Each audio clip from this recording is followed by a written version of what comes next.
Oh, see, you'll blow me for $10, but you won't clean my wheels for 20. You hoes have no work ethic these days. Jeez.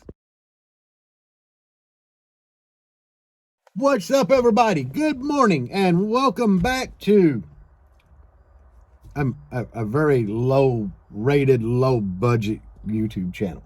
But anyway, guys, how is everybody doing? Man, tomorrow's Christmas Eve. Don't even feel like the holiday since Grandma ain't around no more, you know? Man, when I was a kid, I was amped for the holidays, and it seemed like after Grandma passed away, man, this shit just ain't the same. That, and I moved all the way down south where I had no family. But anyway, guys, we got a mediocre show for you guys today. This ain't even a show. It's like a bad sitcom. Anyway, so somebody they wanted to know about sound deadener and roof bracing and stuff like that. So we gotta jump into that. I mean, guys, there's no reason for anybody not to have sound deadener. They got this cheap ass shit. It's like 80 mil on Amazon for I can't remember. It's like 50, 60 bucks a box, and it's called Kill Match. I've seen some other shit on there that's cheap as hell, called like Matte 66 or something. And really, when you get into that shit there, and it's butyl 80 mil, it's all the damn same. It don't matter really what brand it is, because it's pretty much all gonna be the same type of shit. I do like the Def Bonds because it seems like it has a harder front layer on it. Rather than that cheap ass foil, the Def Bonds has like a harder front layer, or a tougher one for sure, and it's the same shit. I mean, it's butyl. I'm not really a fan of butyl sound deadener, though. I mean, putting it behind panels and stuff like that, I guess it's all right. What I really like is like the Def Bonds Rigid, the Sundown Deadener, or the, God dang, I can't even remember. It's like the best one, and I can't remember the name of it. But Viperflex. That's it, Viperflex. And what those three have in common is they're all pretty much the same shit. But, I mean, you can get them thick. You get that shit like that thick. But you got to put it on with like a torch, and it gets hard as a rock. And the butyl deadener, all it's going to do is, slow down a little bit of rattle. And I mean, you layer that shit up, it'll work pretty good to keep shit from rattling. But if you want panels to stop flexing, Viperflex, or that good Sundown Deadener, or Def Bonds Rigid. And so you put that shit on with a torch, and it's like it'll be like really soft, flexible after you heat it up and you put it on. And when it cools down, it's like asphalt. The shit don't move. That is what I'd pretty much recommend for anybody who is planning to get loud. If you're not already loud and you got like a mild system and you're one of those guys that's constantly updating, get that shit off the rip. Yes, it costs more, but it only costs like twice as much as your normal cheap ass deadener. But it's better to get that shit off the rip and put it on panels that are gonna flex on your car bad, because it does work. Me and this Jeep, what do I have in here for deadener? Very little on the doors. Very little. Why? I don't know. I mean, I got a wood roof, and my doors, actually, I just did one layer of deadener and then put the wood panel on. And do I have deadener? Absolutely. I actually bought some Def Bonds deadener, and my buddy Billy gave me a few sheets of Apex Audio deadener, which is your cheap butyl stuff. And I actually bought some Viperflex. I plan on pulling the dash and everything out of this Jeep and putting the Viperflex on the firewall. And the reason being, I keep breaking brake lines in here from when I'm demoing long periods of time at shows. I'll randomly snap a brake line at the master cylinder or proportioning valve. So first thing I want to do is get Viperflex on the firewall to cut down that flexing, and then try to figure out another way to keep shit from flexing under the hood. But and I do want to do more fiberglass on my floors, and then the top layer I'm going to do Viperflex on. I got new doors that I'm going to build for the Jeep, but I have, you see that? Yeah, I got these little wing vents here, and I love them. I mean, they work really good for air conditioning in the summertime, but I want a solid full window here. And to do that, I need to get, well, I don't need different doors, but I got to get all the parts out of a 97 up.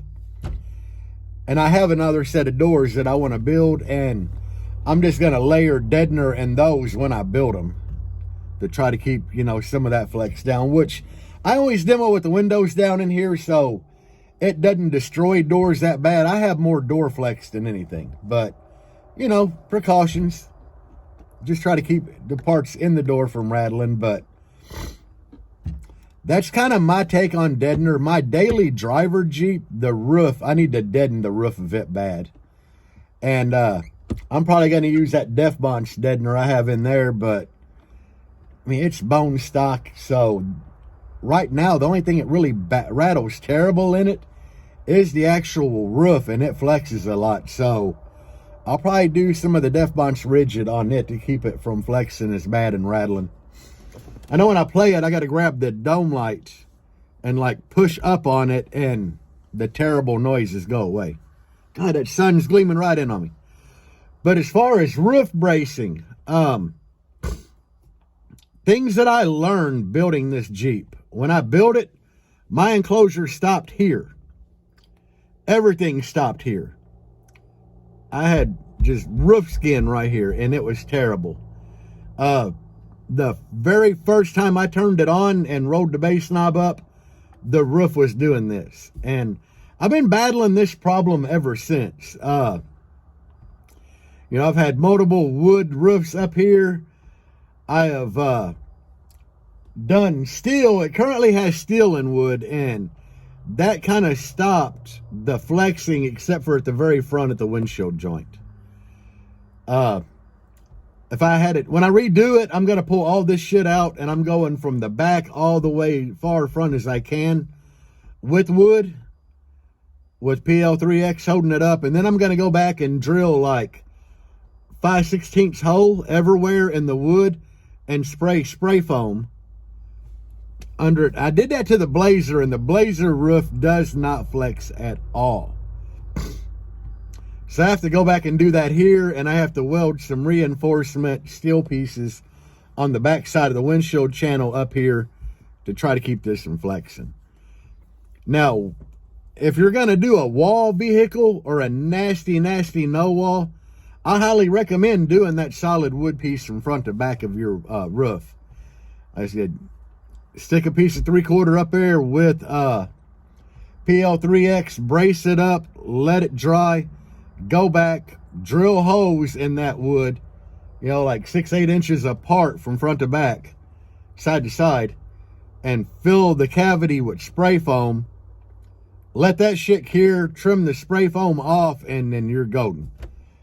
Did it in the Blazer. It is working fine. The roof is solid. And on it, I don't even have a stripper pole in the front for bracing. I mean, I got to make one for it, but it currently doesn't have one. And it still has very, very, like, minimal, I mean, if any at all, roof flex. So that's my take on deadener. Like I said, you have two kinds of deadener. You have your regular old butyl, and then you have the shit that gets hard as a rock. In almost all situations, the shit that's going to be hard as a rock is going to be your best bet for, like, your door skins, your roof, your floor, the no wall cars on the quarter panels, because a lot of you guys are ripping them. But any deadener is better than no deadener. I said the only reason the Jeep doesn't really have any in it is everything else is braced with something better than deadener, like The floor's cracked, so I did fiberglass resin and that woven mat that they make bolt holes out of. You know, they're real thick shit that soaks up a ton of fiberglass. So I got that on the floors. The roof, we've kind of discussed that. There ain't really nowhere else in here to put deadener except for the doors, and I do have cheap butyl shit on that, but deadener is definitely your friend. I mean, so many people have cars in the trunks just like flopping around, sounding like shit. A little deadener will fix that right up. And with the cheap butyl deadener, it's cost effective, and you can layer that shit. Like, you could do 3-4 layers of it and be golden. So really, there's no reason not to have deadener. It's just if you plan on doing a nasty build out the gate, get the Viperflex or the Defbonch Rigid or Sundown. I mean, all those are pretty much same. Really good deadeners. This Defbonch always has that dope ass artwork on their deadener, which I really like. But yeah, put deadener on. I'd wait till it warms up a little bit. It's cold as hell out here this morning, because you're gonna need a torch to put the good shit on. And this time of year, you'll probably need a little heat to put that butyl stuff on, or it ain't gonna stick worth a crap. But anyway, guys, I hope this answered that viewer's question about deadener. And the roof, you know, stripper poles are always nice. I love driving with a stripper pole. I didn't think it took me a minute to get used to it, but when I drive, I got an armrest right here. I always be laying my arm on this thing, man. And I've got used to being comfortable with it. Sharp curves, I'll just kind of roll like this, and I'm braced. It's really nice. So that's always a good option for you guys. But anyway, hope y'all have a great day. Happy holidays, guys. Peace out. And as always, guys, what do I always say? I noticed a lot of other people in their videos starting to use this too. But anyway, guys, base on.